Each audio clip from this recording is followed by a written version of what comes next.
Hello, and welcome to Release Your Wings. We have a special treat today. This is Sister Gayatri, who has been with the BKs since the mid-70s. You'll have a hard time believing this. She is a delightful person, and our topic is free and clear. How does one live that way? So what sort of thoughts really increase this freedom, this clarity? What are some things that you would tell us to try? Well, freedom is a very interesting term, and I've come to understand that nothing can be free outside of a context. Nice. So I believe that the four freedoms that were talked about and became so famous were set within the context of the Human Rights Declaration. So when you talk about freedom from fear, for instance, it is set within the context of rights being honored and upheld and rights being facilitated for people. But if you were to look at the other side of rights, it's responsibility. Absolutely. So when one is free to claim those rights, but one must do so within the context of being a responsible person. Absolutely. So I think freedom has been taken for granted and then lost its context along the way. And so it then became a kind of, I want to be free, so I want to do what I want, when I want, with whom I want, and that kind of unlimited sense of expressing my freedom in ways that I want to, not respecting.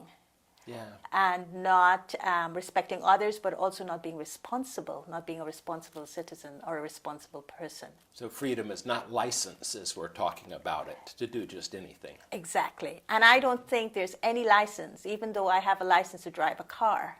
I'm free to drive that car, but there are rules Yes. that I have to adhere to, because other people are also on the road driving their cars, and they are free to drive it too. But if we're both free and we do what we want, there will be accidents, there will be collisions. So I think it's a very interesting concept, and I'm very fascinated by being free and the word freedom, because it also has the connotations of liberty. And liberty is a very beautiful word, but it's also to do with freedom. There is a connection, I feel, that exists between freedom and clarity. Because I think I can access more freedom if I'm clear.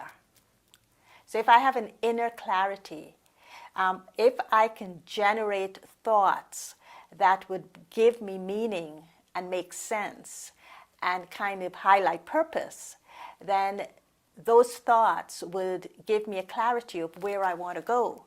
So if I'm walking the road to freedom, then my clear thoughts will tell me, what am I walking toward? And it may even show me my destination. Yeah, I like that, because very much like just starting off to go anywhere, you're not going to get there unless you have a specific place. You'll get somewhere, but maybe not where you want to go. I think it was in Alice in Wonderland, the Cheshire Cat says, where do you want to go? And she said, it doesn't really matter. Which way should I go, she says. And he says, where do you want to go? It doesn't really matter. Then it doesn't matter which way you go. But that idea that knowing who you want to be, I'm reading into what you're saying, is a freedom of itself, because it keeps you from diverging into areas you don't want to go into. Is that what I'm hearing? Yes. In a deep sense, if I concentrate on being, yes, what is it I want to be in this particular moment, rather than what is it I want to do in this particular moment. I think the clarity isn't in the doing. I think that's a trap. But the clarity is in the being. So if I know what I want to be, then I will do what wants to get expressed from my being. It's a little bit like what Parker Palmer talks about. And he says what we have been doing is connecting our roles to our souls. What we need to do is to connect our soul to our role. So it's to connect the being to the doing. And so then I have that internal freedom to express my being in a way that defines me. But if I am just in the doing mode, then whatever I do is defined by my actions and therefore defined by how other people value or see those actions. Right.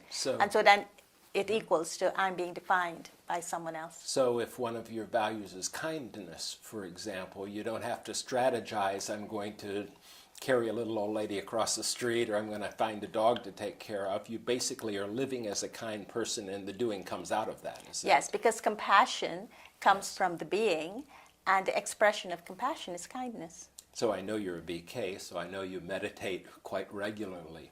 Do you meditate on the states of being? Yes, I meditate on states of being, and I meditate on what it means to be free in a particular state of being. And I understand what limits my freedom. Talk to me about some of those limitations of your freedom.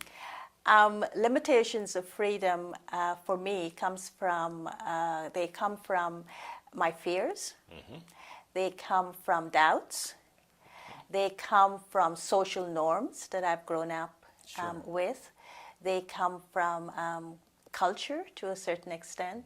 They even come from the discrimination that exists between genders. The way Hindus were brought up, the boys were always the ones that, got to go out while the girls had to be prim and proper. It also comes from interpretations of religion to a certain extent. So when I am examining my being, I look to see how I get limited by years of such influences, and how have they informed my interpretation of life. And so when I want to understand my being, I'm understanding life. Yes. And if life by its very nature is to be free, then what is stopping me from thinking within a domain that would allow for freedom, say, of religious belief? So is there transcendence in those thoughts, or then do you plug into behaviors to push the envelope a little farther? I think behaviors would come a little bit later, but what I'm plugging into is experience. Yes. Yeah, because I believe from a spiritual perspective, experience is the greatest authority, not so much beliefs. And so if I could connect to experiences that's coming from spiritual truths, I call them, from teachings that transcend limitations of morals or of ethics or of spiritual principles. And what you're left with is really trying to experience something that's universal, that is good for all, right? That everyone, for instance, the right to love. I wouldn't say it's just one particular set of people have got a right to love. And I think I look at my being in terms of those undivided, those unifying principles that are spiritual in nature and exist in every human being. And that's where I start from, and start to understand it from kind of knowledge. You call it like spiritual knowledge, which literally means sense and meaning, and then bring that to a level of experiencing it first. So someone comes to you and says, I don't think I'm a lovable person. I don't think God loves me. I don't think that I deserve love. Where do you carry them from that point? Or do you? Well, it's a very nice question. It's like if someone is in the hospital. Yes. And someone is really sick. And I go to visit them. And they say, look at me in this condition. What have I done? I must have done something really bad to be suffering like this. No one loves me. This is why. Yeah. What would I do for that person in that moment?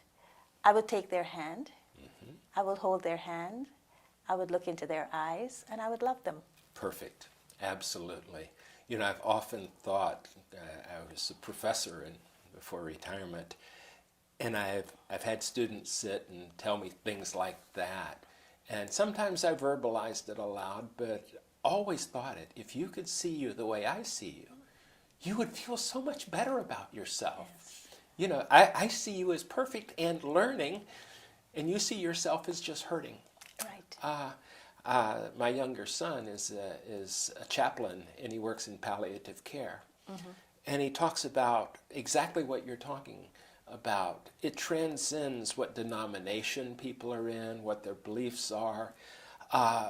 It comes down to just being with that person in that moment as they approach death, being with the family with an open heart. And that is where the being, I believe, personally, and what I'm hearing you say, is exactly that. You are being so strongly and so congruently with such clarity who you are, that is the resonance that I think has a healing possibility.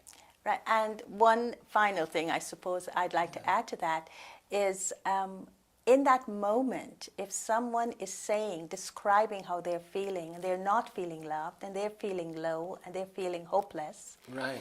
the question that comes deep from my soul is, what can I be for them? Yes. Because I can't do anything for them in that moment. Yeah. Invariably, you can't do anything.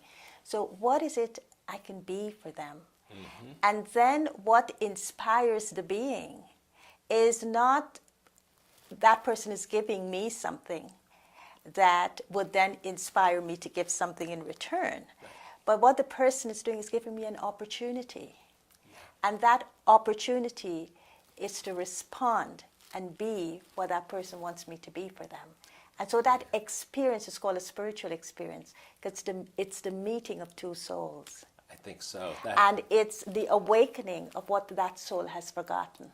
So it's almost a namaste moment. Yes. There, that Yes. the two of you suddenly are seeing each other in that spot. That's right. And namaste is a beautiful meaning. Yeah. It's, I value the love in you, Yeah. or I value you with love. Yeah. I also read it as the divine that you are. And when we are feeling that, then we're one in that moment. That is the being issue. So clarity really is knowing who you are. And I think sitting with that sometimes, because does that change for you? Has it changed over the years of who you are in the essence of what is compassion? What is... I think so. I think every time we give ourselves a moment and ask, who am I in that moment? We are so full of richness. Yes. Our richness shows up in very different ways. And so it enriches us. And it's a good question to keep asking ourselves, because there's no end to our beauty and richness inside. And below the surface is, what am I? Who am I? If it's a label like professor, speaker, or something, then we're just looking at a surface thing. As if we're the essence of love, if we are part of the human family, if we are, in BK terms, points of light that all contribute. I think that's an important thing to keep in mind. Yes. Without the ego saying, oh yeah, you're better than that one. That's So- right. But who am I is not my role, Right. right? Who am I Yeah. is something, who am I always, regardless of the role I'm playing. Yeah, I often slip in my meditation from who am I to what am I, which sort of pops in whole other feelings, and it's really not thoughts. So any last minute, because we're in less than a minute now. I would say that freedom and clarity are two very important values to live a balanced and integrated life. But we have to have the sense to know freedom from what, and we have to have the wisdom to be clear about that. Very nice. Thank you so much, Gayatri. You're welcome. This was wonderful. And thank you for joining us. Goodbye.